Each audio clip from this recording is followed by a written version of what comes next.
नमस्कार, times of Swaraj में आप सबों का स्वागत है। मैं हूं संतोष सिंह और आज हम टाइम्स ऑफ स्वराज में चर्चा करने जा रहे हैं कि मुकेश सहनी के पिता की हत्या को लेकर जिस तरीके से नीतीश खुद सक्रिय दिखे, ये देखने वाली बात है।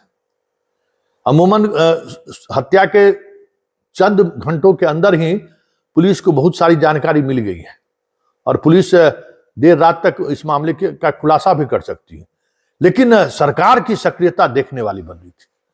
अमूमन एक हत्या को लेकर जिस तरीके से डीआईजी, एसएसपी, एसपी सहित तमाम थाने की पुलिस, फॉरेंसिक टीम, डीएम तक पहुंच गए, तो आप समझ सकते हैं कि इस हत्या को लेकर सरकार कितने संवेदनशील है। वजह जो भी हो, क्योंकि इस घटना में जिस तरीके से एक्शन हो रहा है और जिस स्तर पर एक्शन हो रहा है, ये एक्शन को लेकर चर्चा है, पूरे इलाके में चर्चा है कि आखिर मुकेश सहनी के पिता की हत्या को लेकर जो भले गवर्नेंस को लेकर या कानून के राज को लेकर तो चर्चाएं हो ही रही है, लेकिन पुलिस की सक्रियता और सीधा डायरेक्ट नीतीश कुमार का जो इन्वॉल्वमेंट हुआ है, उससे कुछ चीजें संकेत के तौर पर लोग यहां देख रहे हैं।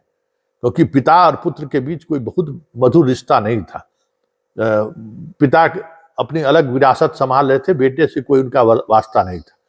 और जिस तरीके से हत्या हुई है, जिस तरीके से ग्लास मिला है, जिस तरीके से इनपुट पुलिस को मिला है, वो कहीं न कहीं उस धंधे में भी संलिप्त थे जो धंधा बिहार में फिलहाल करना कानूनन जुर्म माना जाता है।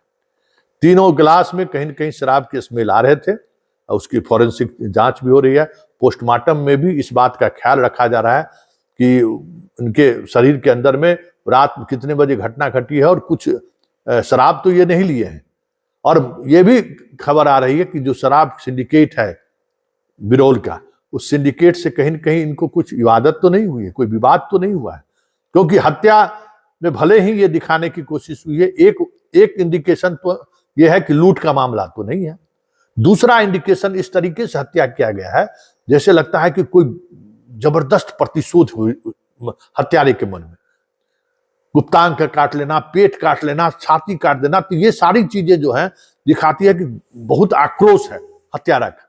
लेकिन ये दोनों एंगल जो जांच में जो चीजें सामने आई हैं, वो दोनों अपराध का जो एक क्रिमिनोलॉजी होता है ना, उससे मेल नहीं खा रहा है। ये मामला हत्या के पीछे कुछ और वजह मानी जा रही है।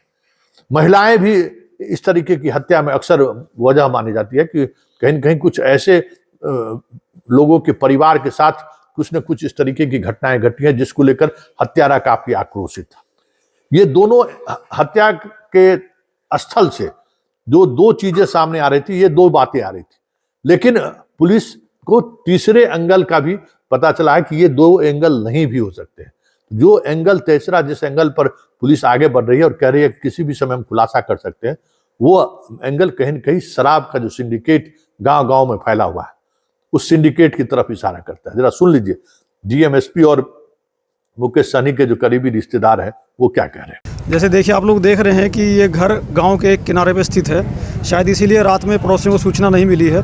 पुलिस को सुबह 7:15 बजे सूचना मिली थी, तो तमाम वरीय पदाधिकारी यहां तुरंत पहुंचे हैं। एफएसएल की टीम और डॉग स्क्वाड की टीम ने भी पहुंचकर जांच की है। एफएसएल के लोग अभी जांच अंदर कर रहे हैं और हम लोगों ने भी देखा है कई महत्वपूर्ण सुराग हम लोगों को मिले हैं।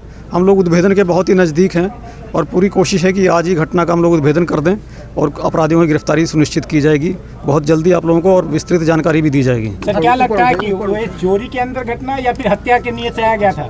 ये कई एंगल हैं, लेकिन जैसे मैंने कहा कि हमारे पास कई महत्वपूर्ण सूचनाएं हम लोगों को मिली हैं, कई अच्छे सुराग मिले हैं और बहुत जल्दी ही अगले 6-8 घंटे में हम लोगों को पुनः आप लोगों को विस्तृत जानकारी देंगे। सर, एक लाल बॉक्स मिला है सर मकान के पीछे में, क्या सर वो एक अहम कड़ी हो सकता है जांच में? वो एक छोटी सी अलमीरा है जिसमें कुछ महत्वपूर्ण कागजात और अपना व्यक्तिगत सामान रखा जाता था, जो घर के पीछे फेंका हुआ मिला है। एक छोटा सा तालाब है गड्ढानुमा, उसमें पानी में फेंका हुआ मिला है। उसमें जो कुछ कागज पत्र थे वो कुछ गीले भी हुए हैं, उन सब की जांच की जा रही है। वो भी एक महत्वपूर्ण सुराग है। इसके अलावा टेबल पे 3 खाली गिलास मिले हैं और भी हम लोगों को ह्यूमन इंटेलिजेंस से आसपास के लोगों से कुछ महत्वपूर्ण सूचनाएं मिली हैं। टीम अपना काम कर रही है। एसआईटी का गठन किया गया है एसपी ग्रामीण के नेतृत्व में तमाम अध्यक्ष SDPO लोगों को इसमें शामिल किया गया है। सबको अनुसंधान के अलग अलग बिंदु पर काम बांटा गया है। सब लोग अपना काम कर रहे हैं और पूरी कोशिश है कि आज शाम तक इसको कर लेंगे। पुलिस यहाँ पे जो दुखद घटना घटित हुई है इसके बारे में यहाँ पे जिला के सभी वरीय पदाधिकारी, वरीय पुलिस अधीक्षक, पुलिस महानिरीक्षक, सब लोगों ने यहाँ आकर के घटनास्थल का मुआयना किया है। जो FSL की टीम है, जो डॉग स्क्वाड की टीम है, जो अनुसंधान के आधुनिक तरीके हैं उसका इस्तेमाल करते हुए इस घटना में जो भी लोग शामिल हैं, जो भी अपराधी शामिल हैं, उनको पकड़ के उनको कानून के दायरे में लाने के लिए कार्रवाई की जा रही है। शीघ्रता से जो भी होगा, जो भी दोषी होंगे वो बख्शे नहीं जाएंगे। मैं इस बात को लेकर के जो प्रशासन है सजग है, तत्पर है। मैं सभी लोगों को इस बात के लिए ये कहना चाहूँगा कि जो भी इसमें घटना में अनुसंधान में निकल के सामने आएंगे तो उन पे सख्त से सख्त कार्रवाई होगी। अभी तक सर क्या सुराग मिली है आप लोग गए थे? देखिए, अनुसंधान जो है वो जारी है। जो प्रथम दृष्टिया देख के लगता है कि घर में घुस कर के रात में कुछ लोगों के द्वारा, कुछ अपराधियों के द्वारा इस घटना को अंजाम दिया गया है। बाकी कौन है, कैसे हैं, उनका क्या उनकी मंशा है, क्या चीज़ें हैं, ये सारी चीज़ें जो हैं अनुसंधान में निकल के सामने आएगी। तो जो टीम है वो आधुनिक तरीके से सारा काम कर रही है। बरामद हुआ है, उसका क्या खुलासा हुआ? देखिए, ये सारा चीज़ तो अनुसंधान की जो सच्चाई होगी इसके बारे में वरीय पुलिस अधीक्षक जो हैं आप लोगों को ब्रीफ करेंगे। अनुसंधान चूँकि जब प्रक्रियारत रहती है तो उसके बहुत सारे मामलों को खुलासा नहीं किया जाता है। 3 गिलास किसी को हिरासत में लिया गया अभी तक? अभी उसके लिए प्रक्रिया की जा रही है। जैसे ही कोई भी चीज़ उसमें प्रगति होगी तो आप लोगों से सजा। 3 गिलास क्या है सर? देखिए, अभी जैसा मैंने आपको कहा कि ये अनुसंधान का विषय है। FSL की टीम, डॉग स्क्वाड की टीम, सब लोग उसमें काम कर रहे हैं। जब तक कोई घटना के संदर्भ में चीज़ें स्पष्ट नहीं होती हैं तब तक इसके बारे में कोई भी बात करना सही नहीं है।